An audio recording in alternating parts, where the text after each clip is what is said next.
पर हिंसा का चश्मदीद सामने आया। किसान के रूप में दंगाई थे, ये दावा चश्मदीद की तरफ से किया गया। कहा कि खालिस्तान जिंदाबाद के नारे भी लग रहे थे। मैं अपनी जान बचाकर वहां से भागा, लोगों ने गाड़ी पर हमला किया। चश्मदीद की तरफ से ये बात कही गई है।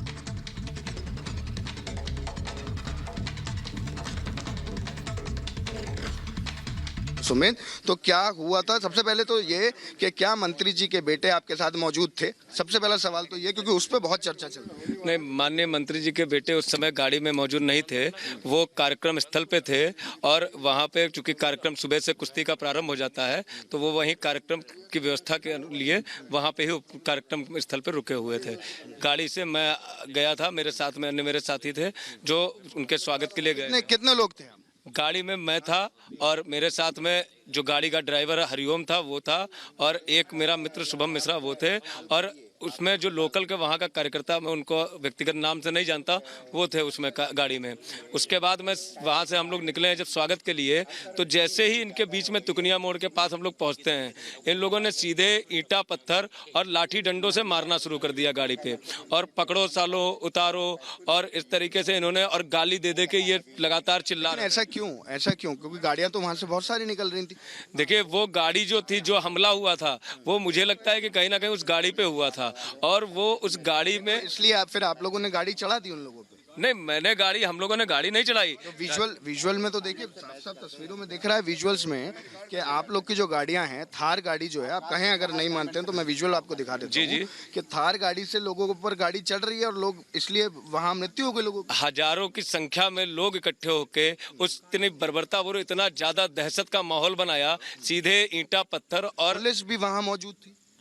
मुझे नहीं पता कि उस समय लोग इतना गाड़ी के ऊपर चढ़ने का, गाड़ी को रोकने का प्रयास कर रहे थे। ईंटा पत्थर और लाठी डंडों से गाड़ी पे मारा जा रहा था। गाड़ी कैसे रुके? खाली गाड़ी वो रोकना चाहते हैं कि गाड़ी को रोको, इनमें से उतार के लोगों को मारो। वो गाड़ी चूंकि आशीष मिश्रा भैया की गाड़ी थी, मुझे लगता है कहीं ना कहीं ये हमला जो है उन पे हमला था कि ये उनको जान से मारने की एक साजिश रची गई थी। क्योंकि सबसे पहले जैसे ही गाड़ी उनके बीच में घुसती है, वो पहले डंडे से, उसके बाद ईंटा पत्थर मारना शुरू कर देते हैं गाड़ी पे और पीछे से खालिस्तान जिंदाबाद और उस तरीके के, वो बहुत दहशत का माहौल था।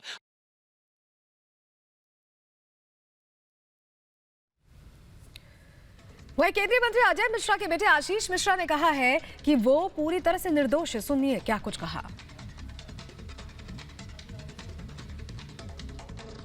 आप पर एक एफआईआर होती है, किस तरीके से देखते हैं, किस तरीके से इन आरोपों का पे जवाब है आपका? देखिए, सबसे बड़ी बात यह है कि हम तो वहाँ थे ही नहीं। मेरे यहाँ पैतर गांव में कार्यक्रम था जिसमें मैं मौजूद था, जिसके साक्ष्य भी मेरे पास हैं और उन्होंने, जिन लोगों ने भी एफआईआर करी है या कराई है, वो तो जांच में स्पष्ट हो जाएगा। दूध का दूध, पानी का पानी निकल आएगा। काफ़ी ऑपोजिशन भी इस पर काफ़ी उतारू है और बोल रही है कि आपका एक अरेस्ट बहुत ज़्यादा नेसेसरी है, बहुत ज़्यादा ज़रूरी है। इसको कैसे देखते हैं? क्योंकि कहा जा रहा है कि आपने गाड़ी चढ़ा दी और काफ़ी किसानों को आहत किया। मैं वहाँ था ही नहीं, जिसका प्रमाण मेरे पास है, मेरे पास साक्ष्य भी मौजूद हैं। मैं वहाँ पर मौके पर नहीं था, मैं अपने गांव में ही था, बनवीरपुर में था। हमारे यहाँ दंगल का कार्यक्रम होता है तो सुबह से लेकर के कार्यक्रम के समापन तक मैं बनवीरपुर में ही था। आखिरी मेरा सवाल रहेगा कि अभी पुलिस कार्रवाई अगर होती है तो किस तरीके से आगे आप इसको लेके जाएंगे? किस तरीके के लीगल ऑप्शंस आप अगर अडॉप्ट करेंगे? मेरे पास सारे साक्ष्य मौजूद हैं और साक्ष्य होने के बाद भी चूँकि मैं बार बार ये कह रहा हूँ कि मैं घटना स्थल पर नहीं था, मैं बनवीरपुर में ही था, अपने कार्यक्रम स्थल पर था। तो मैं किसी भी जांच के लिए तैयार हूँ। निष्पक्ष जांच होगी। मुझको यहाँ के उत्तर प्रदेश के और हिंदुस्तान की कानून व्यवस्था पर पूर्ण विश्वास है। आखिरी सवाल ले रहा हूँ आपसे कि ये जो पूरा हिंसा है, इसकी जो आप कह रहे हैं कि आप वहाँ पर नहीं थे, इसके कोई वीडियोज़ आपके पास मौजूद है? बस अब दंगल का आयोजन था, 3000 के करीब वहाँ पर पब्लिक थी।